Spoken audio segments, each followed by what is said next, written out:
ishim më mirë se në 6 mujorin e parë të vitit 2024. Duhet të shikoni me 10 vjetë për para.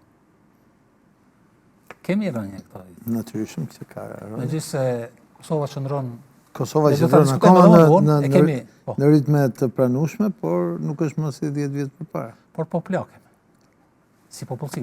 Po, konsidero që për te plakjes kemi dhe popullsinë e cila largohet, shkon në perëndim, ato që ne e njohim si mërgat. Dikur mërgata ka qenë shumë e vyer për rezistencën shqiptare në Kosovë, ka qenë shumë e vyer për ekonominë. Tashmë është gjithashtu e vyer për ekonominë, por dobëson nga brenda, sepse me largimin e njerëzve nga brenda bie tregu dhe bie fuqia, bie energjia e njerëzve për të konsumuar dhe fuqia punëtore. Ka pro dhe kundër dhe vetëm. Është shumë e rëndësishme.